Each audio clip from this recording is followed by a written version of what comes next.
Estás escuchando el libro Jesús está vivo del padre Emiliano Tardif. Capítulo 2, primera parte.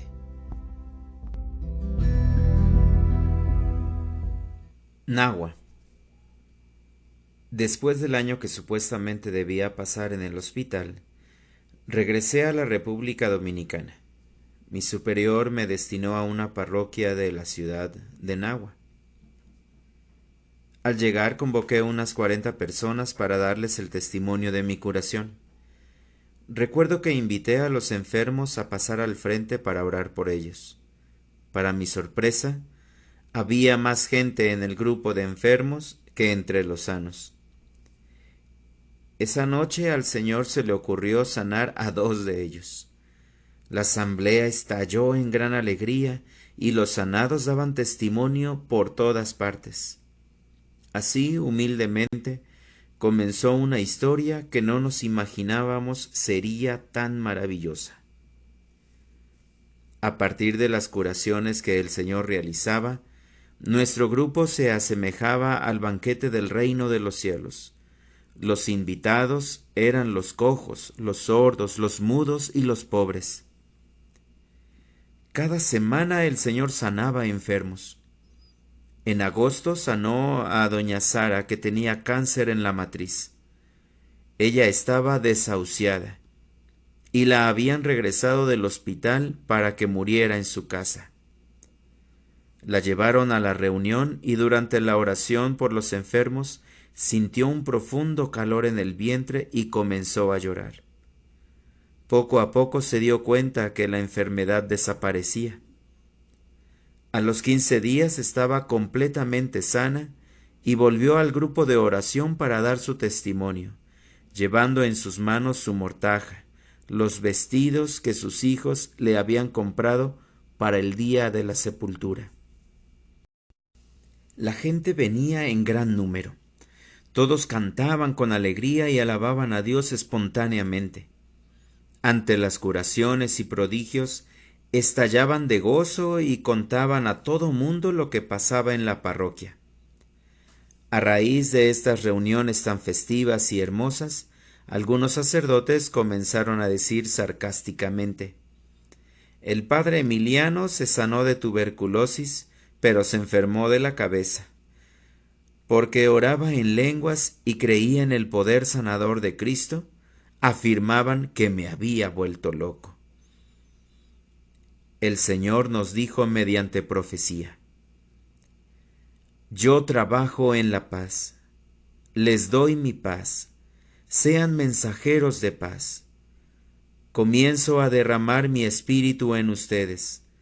Es un fuego devorador que va a invadir a la ciudad entera. Abran los ojos, porque verán señales y prodigios que muchos desearon ver y no vieron. Yo lo digo y yo lo hago». Estábamos delante de la obra del Señor.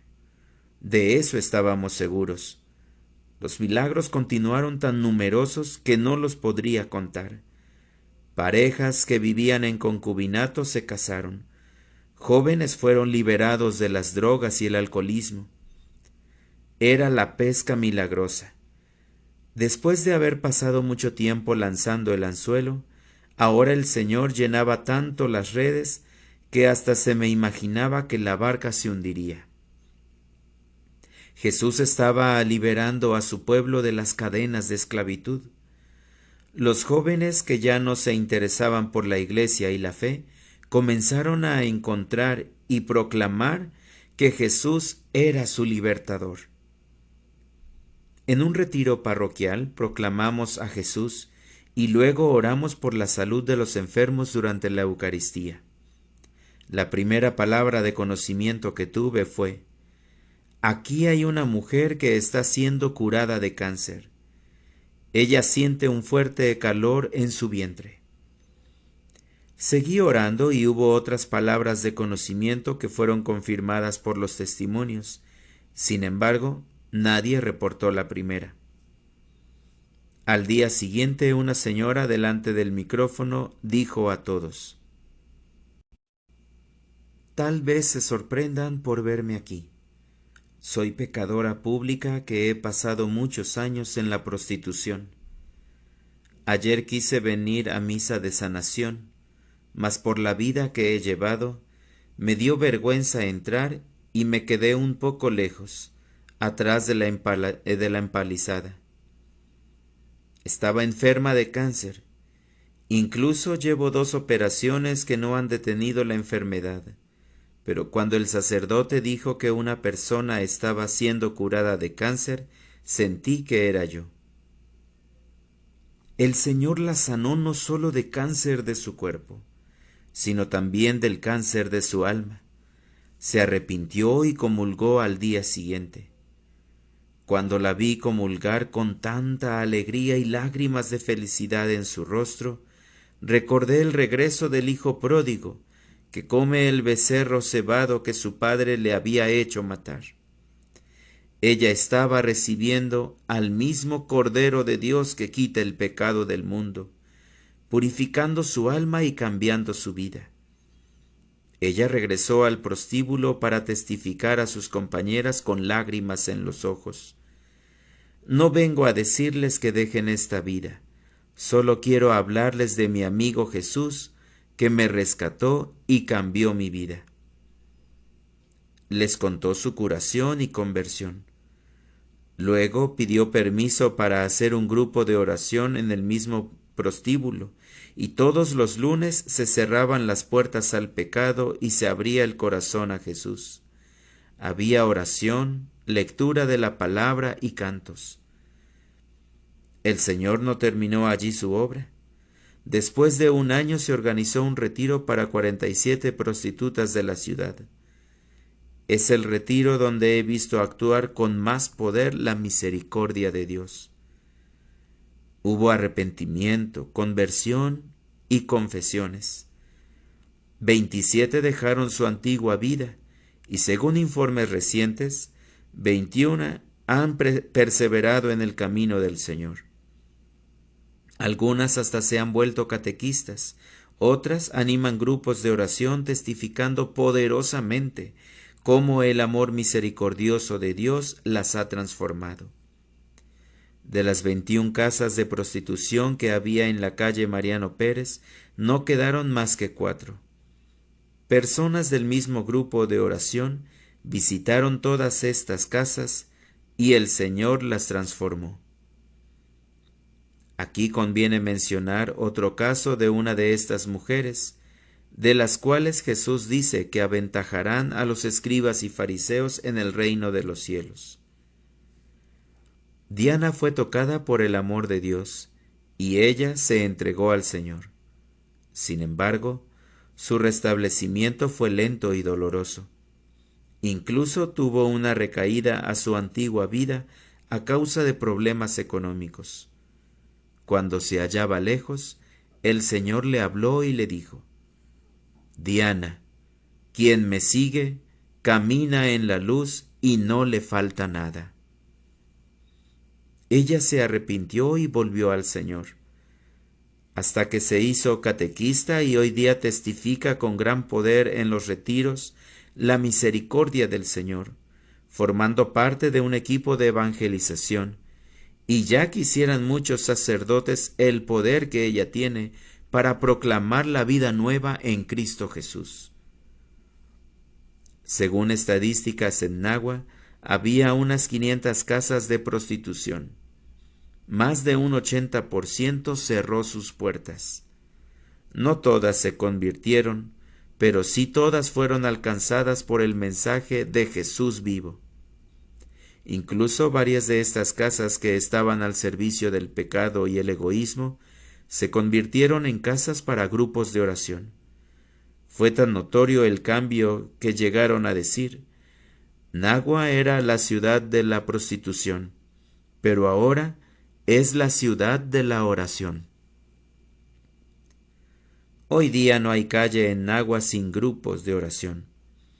Estos son grupos evangelizadores que anuncian y llevan a las personas a un encuentro personal con Jesús vivo. El caso de Nahua nos da una idea ahora de lo que son los carismas en la evangelización. No son adornos accidentales, sino vehículos de evangelización. Hay muchos que niegan los carismas, diciendo que no tienen importancia. Simplemente les recuerdo que Nahua fue sacudida por el Evangelio y cambió su fama de la ciudad de la prostitución gracias a un retiro de prostitutas. Este retiro se llevó a cabo por una mujer que, como María Magdalena, siguió a Jesús y luego lo testificó. ¿Por qué? Porque fue sanada de cáncer. Una humilde curación física desencadenó una transformación social.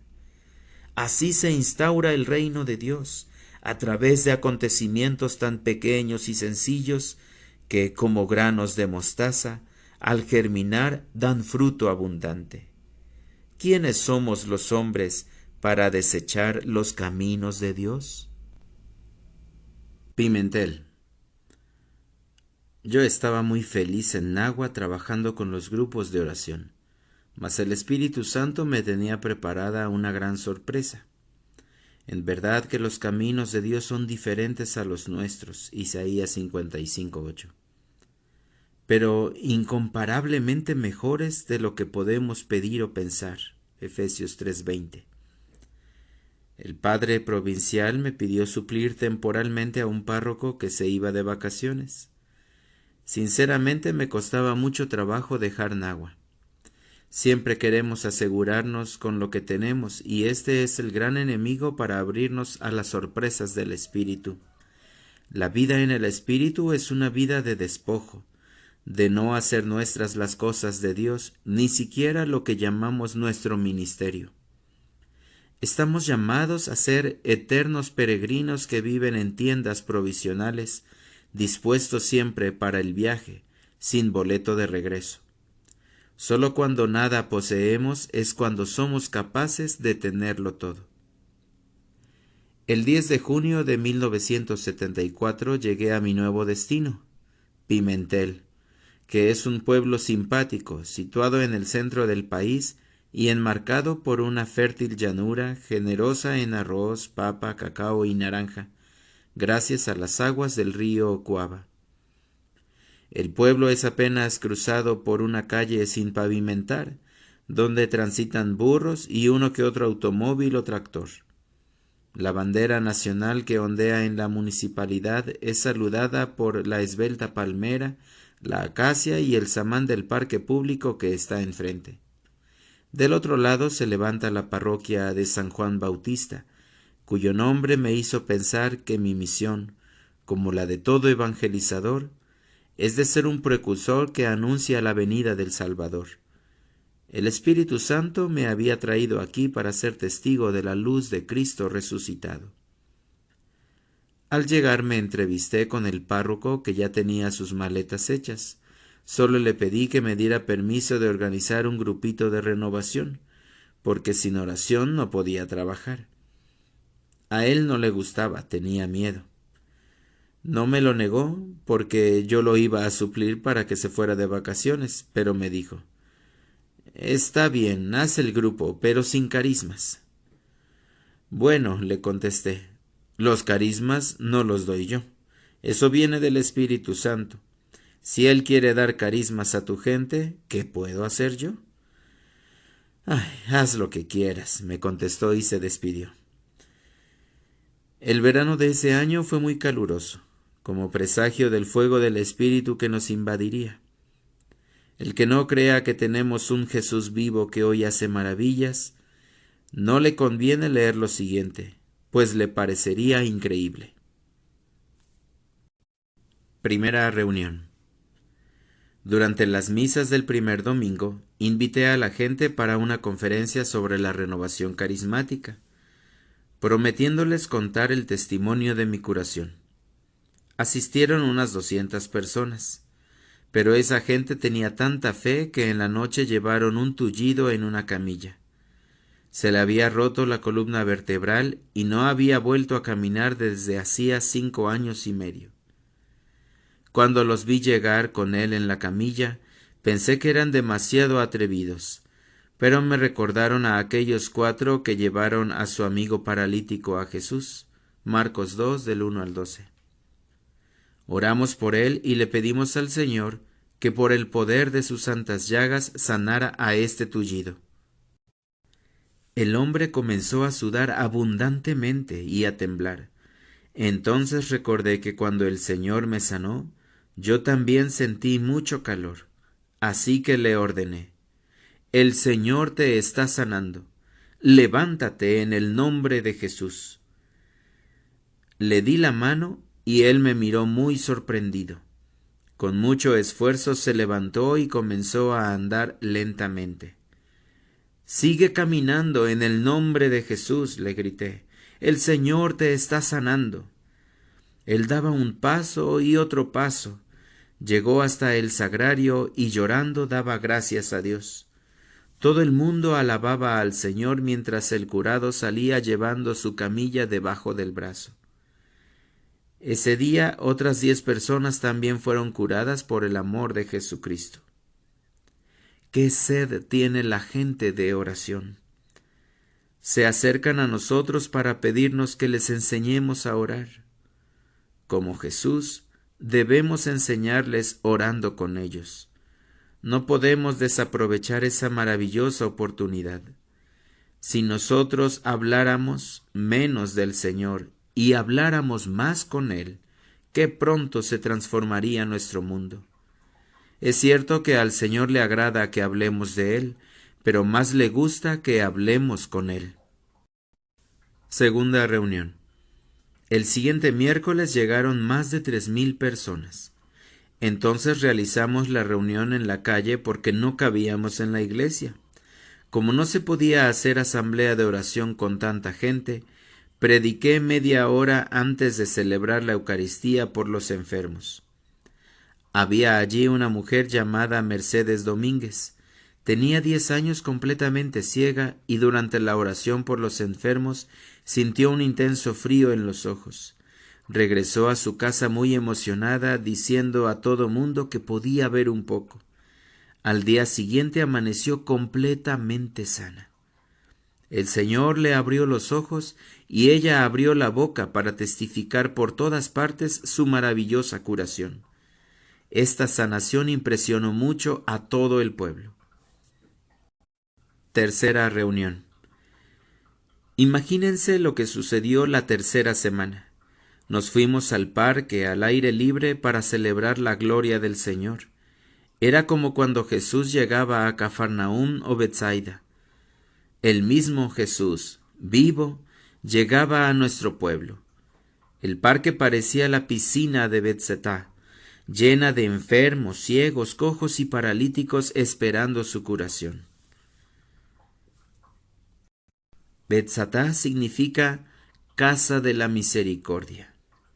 Pimentel, el más pequeño de los pueblos, se había convertido en el lugar escogido por Dios para mostrar su misericordia. El ministerio de curación es el ministerio de la misericordia de Dios. Esa noche había más de 7,000 personas. Hicimos lo mismo, predicar el amor de Jesús, que Él está vivo en su iglesia y sigue actuando con signos y prodigios. Celebramos la misa y de nuevo el Señor comenzó a sanar enfermos. Era algo casi exagerado. Sucedía como en las bodas de Caná, que el Señor se le pasó la mano con el vino. Le sobró tanto que se podía organizar otra boda. Cuando le pedimos algo, Él nos da todo, porque Él no tiene límite en su poder ni en su amor. Él no sana solo a 2 ni a 3, sino cantidades enormes. La policía estaba muy molesta porque tenía que trabajar horas extras tratando de controlar el excesivo tráfico en un pueblo tan pequeño. Entonces los oficiales fueron ante el jefe de policía a pedirle que prohibiera esas reuniones. El jefe abrió las manos y les respondió con una sonrisa: Yo también hubiera querido suspenderlas, pero mi esposa se curó en una reunión de estas. Ella tenía 12 años enferma y fue tocada por el amor de Dios. Después de algunos días ambos recibieron el sacramento del matrimonio. ¡Qué maravilloso es el Señor! El Señor había previsto todo. En vez de suspender la reunión, tuvimos 18 policías extras para dirigir el tráfico durante el siguiente miércoles. Cuarta reunión. Era el 9 de julio, aniversario de mi regreso a la República Dominicana. Desde las 9 de la mañana llegaban autobuses y camionetas con gente de todo el país. Hasta los taxistas nos hacían propaganda, pues les convenía también a ellos. Esa tarde había unas 20,000 personas en oración. Por tanta gente nos tuvimos que subir al techo, donde colocamos el altar y las bocinas. ¿Saben ustedes cómo se vengó Dios de la policía que quería acabar con las reuniones? Esa noche curó a un policía que sufría un derrame cerebral que lo tenía semiparalizado. A partir de esto teníamos a todos los policías completamente de nuestra parte. En verdad que la forma de terminar Dios con los problemas es mejor que la nuestra. Una señora conocida por todo el pueblo, que tenía 16 años sorda, se curó completamente. Sintió primero un zumbido y luego se dio cuenta que oía perfectamente la predicación. Al día siguiente fue al mercado y un empleado le dijo a otro compañero: «Allí viene la sorda, vamos a hacerle una broma moviendo nuestra boca, pero sin pronunciar ninguna palabra». Pero ella alcanzó a oír lo que decían y les contestó muy contenta: «No, señores, ya no estoy sorda porque Cristo me sanó anoche». Aparte de estar curada, daba testimonio del poder de Dios con buen humor. Un hombre que no podía caminar, sino que gateaba, también se curó en esa ocasión. Hubo derroche de milagros y prodigios. Vimos de todo.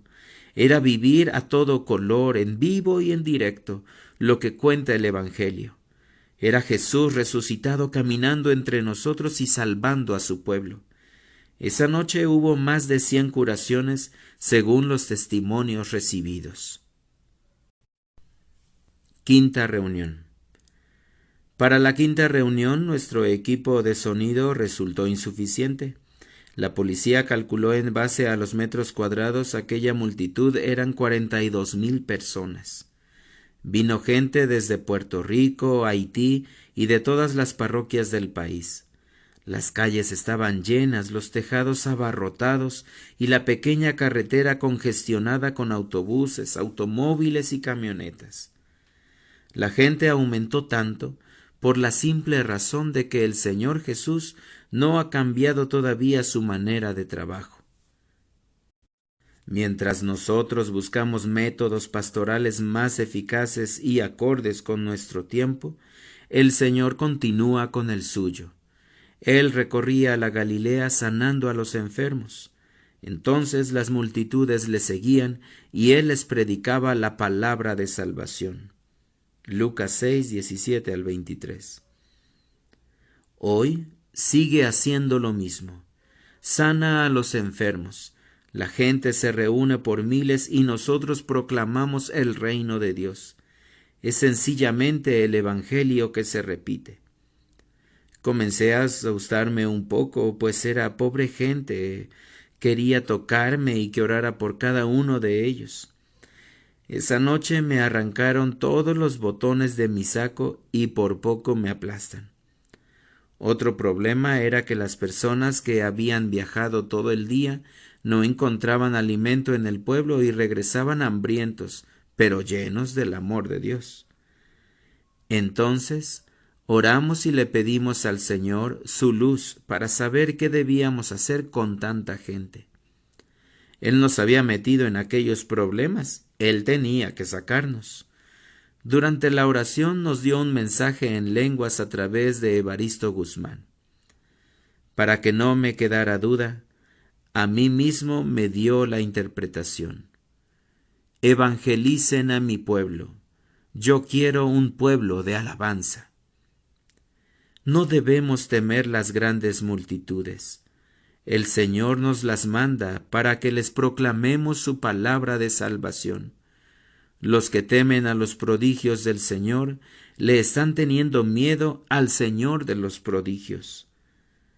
Algunos se admiran de que el Señor responda tan pronto a las oraciones. Yo les digo que lo asombroso sería que Él, siendo tan bueno, no respondiera. Antes que me llamen, yo responderé. Aún estarán hablando, y yo les escucharé. Isaías 65:25. Pidan y se les dará, busquen y hallarán, llamen y se les abrirá, porque todo el que pide recibe, y el que busca halla, y al que llama se le abrirá. ¿Qué padre hay entre ustedes que si su hijo le pide pan le dé una piedra? ¿O si pide pescado en vez de pescado le den una culebra? ¿O si pide un huevo le dan un escorpión? Si pues ustedes, siendo malos, saben dar cosas buenas a sus hijos, ¿cuánto más el Padre del cielo dará al Espíritu Santo a los que se lo pidan? Lucas 11:9-13. ¿Qué pensaba Monseñor Antonio Flores, obispo de La Vega, de todo esto? Él estaba abierto, pero inquieto ante tanta publicidad de la prensa, la radio y la televisión. Fui a visitarlo y lo encontré en la capilla. Oramos juntos y estuvimos de acuerdo en dividir la inmensa asamblea en pequeños grupos, como lo habíamos hecho antes en Nagua. Yo regresé feliz porque el Espíritu Santo, el obispo y yo estábamos en completo acuerdo para dividir aquel grupo. Inmediatamente hicimos un comunicado que se difundió por radio y televisión, suspendiendo la gran asamblea y recomendando a la gente que se reuniera en su propia parroquia para orar. El Señor tenía un plan con los acontecimientos de Pimentel: despertar a su pueblo, sacudir a su iglesia y mostrar con signos y prodigios que Él está vivo y da su vida en abundancia a los que creen en su nombre. Comenzaba entonces otro tipo de trabajo, más a fondo y más delicado: formar a los responsables de los pequeños grupos de oración. Tuvimos un retiro el fin de semana con los más comprometidos. Les explicamos lo que es la reunión de oración, la renovación carismática, el bautismo en el Espíritu Santo y los carismas, y los encomendamos a la gracia de Dios. Hechos 20:32. 3 días después, ellos estaban coordinando más de 45 grupos en distintos lugares de la parroquia. Había grupos abajo de los árboles, en la iglesia, en las casas y por todos lados. Toda la ciudad se había convertido en casa de oración. Para que la gente tuviera fija la vista en Jesús y no en hombre alguno, esa noche yo me iba lejos de la parroquia. El Señor, sin embargo, se quedaba y seguía curando a los enfermos. En una visita que hicimos en 1984, en vistas a la publicación de este libro, nos regalaron un cuaderno donde están anotados 224 testimonios de curaciones realizadas en el grupo que se reunía en la casa de Guara Rosario en la calle Colón. Simplemente en la reunión del 13 de noviembre de 1975, dan 22 testimonios de curaciones. Poco después dejaron de consignarlos por escrito porque ya eran demasiados. Les preguntamos también si el Señor seguía manifestándose ahora tanto como entonces, a lo cual nos respondieron con maravillosa sencillez: No, no tanto, pero es que ahora ya no hay tantos enfermos.